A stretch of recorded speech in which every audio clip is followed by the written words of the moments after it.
자, 오늘 에브라임 지파 사람들과 입다가 전쟁을 하는 내용이 본문에 나와 있습니다. 이 내용이 짧은 내용입니다만 어떤 의미가 있는지를 좀 살펴보도록 하겠습니다.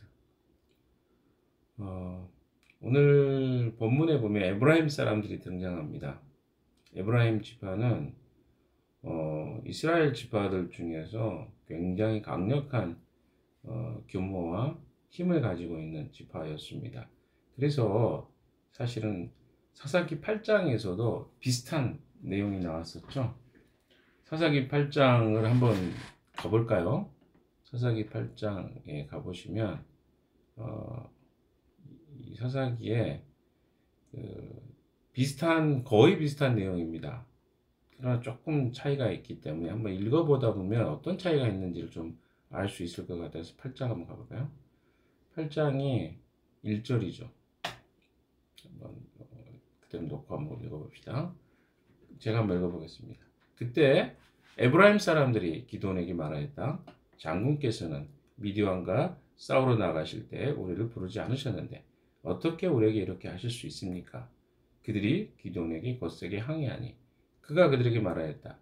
이번에 내가 한 일이 당신들이 한 일에 비교나 되겠습니까? 에브라임이 떨어진 포도주를 주는 것이 아비에셀이 추수한 것보다 낫지 않겠습니까? 뭐 이런 표현을 썼어요. 3절도 읽어보면 하나님이 미디안의 우두머리 오렙과 세입을 당신들의 손에 넘겨주셨습니다. 그러니 내가 한 일이 어찌 당신들이 한 일에 비교나 되겠습니까? 기드온이 이 말을 하니 그들의 노여움이 풀렸다. 이렇게 표현되어 있습니다. 8장과 비슷하게 사건이 진행됐지만 12장의 분위기가 좀 달라요. 자, 보세요. 12장 1절 한번 보세요. 에브라임 지파 사람이 싸울 준비를 하고 요단강을 건너 사본으로 와서 입다에게 말했다. 너는 왜 암몬 자손을 치러 갈 때 우리를 불러 같이 가지 않았느냐? 우리가 너와 내 집을 같이 불태워 버리겠다. 그러자 입다가 그들에게 말하였다. 나와 나의 백성이 암몬 자손과 힘겹게 싸울 때 내가 너희를 불렀으나 너희는 나를 그들의 손에서 구하여 주려고 하지 않았다. 이런 표현이 나옵니다. 뭐가 다른지 좀 여러분이 느껴지시나요? 네, 잘 모르시겠다고요? 차이는 이렇게 보시면 알겠지만 굉장히 존칭이 사용되죠. 8절에는 서로가 존중하는 듯한 느낌, 뭐 싸우러 왔는데도 격하게 표현했지만 장군은 그리고 저기 8장의 2절이나 이렇게 3절에 보면 그 기드온에 대해서 그렇게 표현하는 그 에브라임 지파를 향해서 어떻게 우리가 속한 지파가 에브라임 지파하고 비교는 할 수 있겠습니까? 그러니까 서로 그런 어떤 표현들이 좀 차이가 나요. 근데 여기 12장의 경우에는 굉장히 과격한 표현이 오갑니다. 너, 그러니까 우리가 뭐 우리 표현을 한다면 you 메시지와 I 메시지죠. 12장에 보세요. 너는 왜 암몬 자세를 치러 갈 때 우리를 불러 같이 가지 않았냐? 우리가 너와 내 집을 같이 불태우고 굉장히 과격한 표현이잖아요. 거기에 맞서서 어떤 표현이 나옵니까? 너와 나의 백성이 암몬 자손과 힘겹게 싸울 때 내가 너희를 불렀으나 너희는 나를 그들의 손에서 구하여 주려고 하지 않았다. 이 메시지가 굉장히 강하게 나오죠. 그러니까 여러분 이걸 좀 기억할 필요가 있습니다. 이 에브라임 지파와 입다가 속해 있는 길르앗 사람들은 같은 이스라엘 사람들입니다. 그런데 그 형제끼리 싸우는 거죠. 그 형제끼리 싸우는 것 자체가 이미 조금 문제가 있는 것이라고 생각을 좀 할 필요가 있습니다. 근데 내용은 같았어요. 에브라임 지파가 요구하는 내용은 에브라임이 원래 그 이스라엘 지파 안에서도 큰 규모가 있는 지파다 보니까 조금 입김이 셌던 것 같습니다. 그래서 어떤 일이 있을 때마다 좀 컴플레인이 심한 지파예요. 그리고 걸핏하면 힘으로 뭔가를 해보려고 하는 그런 지파인 것은 사실입니다. 그것은 분명히 문제가 있죠. 그러나 그것을 다루었던 기드온의 모습과 입다의 모습은 상당한 차이가 있는 것을 보게 됩니다. 그래서 입다는 자기 자신이 했던 것을 항변합니다. 변호하죠. 이거 방어 기제가 발동하죠. 2절 3절에 말하고 있는 입다는 내가 불렀지만 너희가 나를 구하려고 오지 않았다. 방어 기제가 나오죠. 조금 안 싸우려고 노력을 할 수도 있었는데 그들의 그 과격한 표현 앞에 과격하게 함께 대항하는 모습을 보게 됩니다. 그럼 대부분의 경우 우리가 갈등을 겪는 경우는 그런 것 같아요. 싸움이 나는 경우는 누군가 한쪽이 한 사람을 받아들이는 경우에는 싸움이 잘 안 납니다. 대면도 그런 거 아닙니까? 우리가 누군가와 대면을 할 때는 한쪽 사람이 이해를 하는 쪽으로 이야기가 되면 싸움이 안 나요. 그러나 누군가가 상대에게 유메시지 또는 잘못을 지적하는 어떤 이야기를 할 때는 거기 갈등이 촉발되고 또 그것으로 인해서 서로가 굉장히 어려운 것들을 보게 됩니다. 그래서 잠언에도 그런 표현이 나오죠.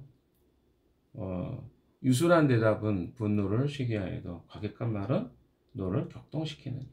뭐 이런 표현도 있죠. 그러니까 유순한 대답과 과격한 대답의 차이가 있죠.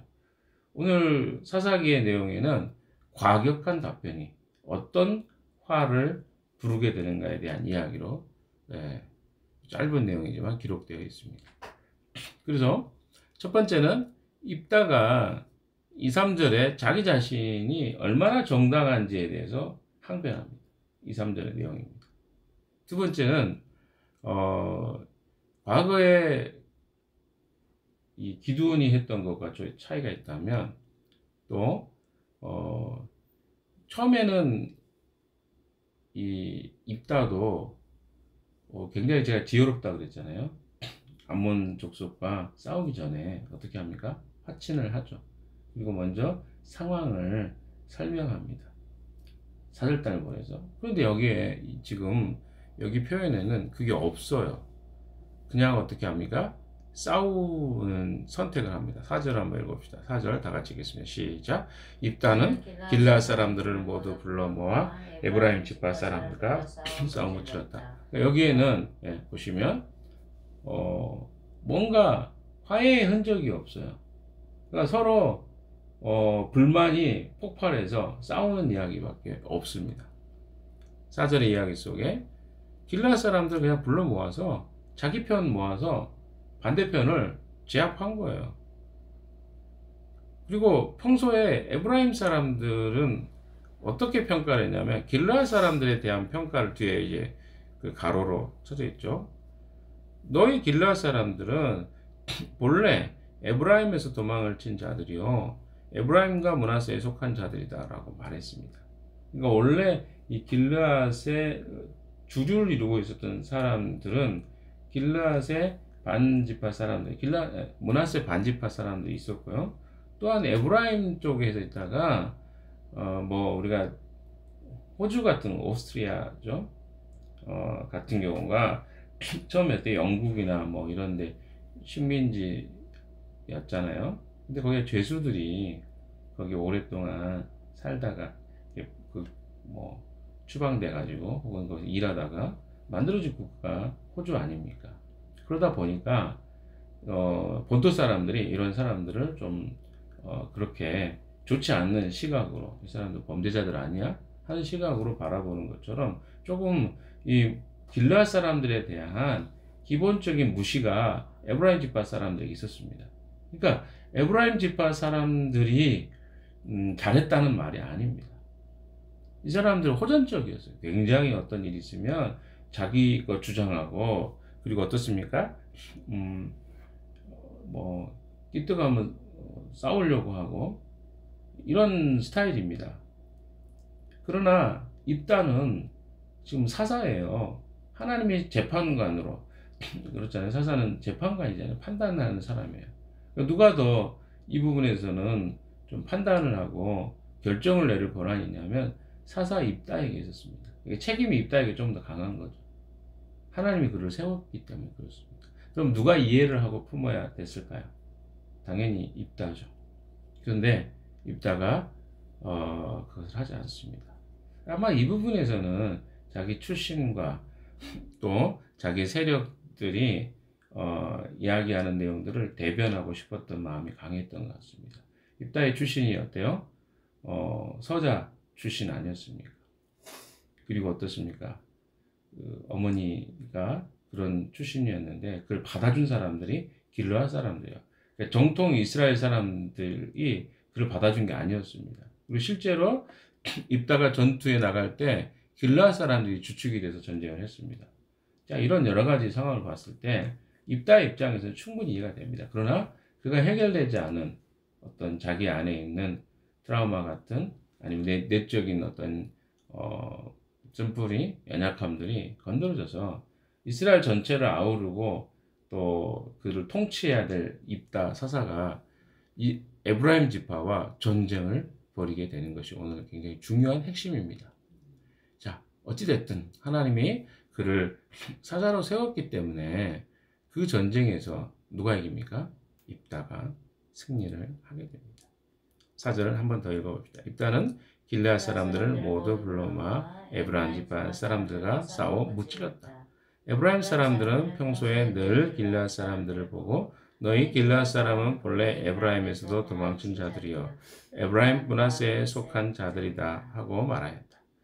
5절에 보시면 길르앗 사람들은 에브라임 사람을 앞질러서 요단강 나루를 차지했습니다. 그래서 전투에서 도망가는 사람들이 이 요단강 나루를 도착하자마자 그들에게 질문을 합니다. 어떤 질문을 합니까? 발음이 서로 아마 달랐던 것 같아요. 그래서 그들에게 물어봅니다. 에브라임 사람이 아니라고 하면 그들에게 시볼렛이라는 말을 발음하게 하죠. 근데 그 사람들은 시볼렛이라는 발음을 잘못하고 시볼렛이라고 발음을 합니다. 그래서 그 발음을 하는 사람들은 다 붙잡아서 요단강 나루에서 다 죽입니다. 물론 전투에서 죽은 사람도 있겠지만 이렇게 도망가다 죽은 사람까지 다 합쳐서 42,000명이 죽었습니다. 여러분 생각해보세요. 42,000명이 어마어마한 수거든요. 형제끼리 싸움을 해서 죽여서 42,000명의 사람들이 죽임을 당합니다. 이것이 암몬과의 전투가 아니라 이스라엘 백성과의 전투를 통해서 발생한 일이죠. 그러니까 하나님의 백성이 다른 하나님의 백성에 의해서 죽임을 당한 것입니다. 이것은 어찌됐든 하나님이 기뻐하지 않는 일입니다. 그러니까 우리가 생각할 때 이럴 수 있죠. 에브라임 지파가 이렇게 방자한데 그것을 심판한 게 무엇이 문제겠습니까? 이렇게 말할 수도 있어요. 그러나 그들은 형제거든요. 누가? 입다가 하나님을 정말 존중하는 사람이었다면, 정말 하나님의 사람이라고 한다면 하나님께 물었겠죠. 하나님 이거 어떻게 해야 됩니까? 그러나 묻지 않았습니다. 그 결과로 그들과 피비린내라는 전쟁이 벌어지죠. 그리고 한두 명이 아니고 42,000의 사람이 죽임을 당합니다. 이것은 더 많은 책임이 누구에게 있다고 했죠? 입다에게 있습니다. 그는 분명히 외교적으로 평화적으로 더 대화를 이루어 갈 수도 있었습니다. 아마 기드온이 했던 조금은 비굴할 수도 있지만 그런 방식으로 에브라임 지파를 세우면서 그가 그들을 잘 달랠 수도 있었을 것입니다. 그러나 그 일을 하지 않았습니다. 그래서 입다는 어떤 태도가 있었냐면 암몬을 대할 때는 훨씬 더 평화적으로 그들을 대합니다. 그러나 자기 자신이나 자기의 부족들을 대할 때는 더 강력하게 가혹하게 그들을 대합니다. 그래서 어떻습니까? 마지막 절에 7절에 보시면 길르앗 사람 입다는 6해 동안 이스라엘의 사사로 있었습니다. 입다는 죽어서 길르앗에 있는 한 성읍에 묻혔습니다. 보통은 어때요? 평화가 이루어졌다고 말합니다. 그런데 입다가 죽었을 때 이런 표현이 없습니다. 어떤 표현이 없습니까? 하나님 평화를 주셨다는 이야기가 없어요. 그럼 그가 한 이야기에 대한 평가입니다. 사사로 활동을 했지만 그를 통해서 이스라엘을 대표하는 또 화목해 하는 또 평화를 가져오는 일은 하지 않았어요. 왜? 동족 상잔의 비극이 발생한 거잖아요. 동족끼리 갈등 일으켜서 평화가 올 수가 없는 거죠. 왜? 비통한 형제끼리 싸우면 그런 것입니다. 그래서 그럼 뭐가 문제가 있었을까요? 입다에게. 네, 그 이야기를 하고 오늘 마치려고 합니다. 입다는 자기 자신과 세상을 대하는 태도가 달랐습니다. 자기 자신에게는 혹은 가까운 이웃이죠. 동족들에게는 잔인했습니다. 그러나 반대로 세상에는 관대했습니다. 좀 차이가 나죠. 분명한 차이가 있습니다.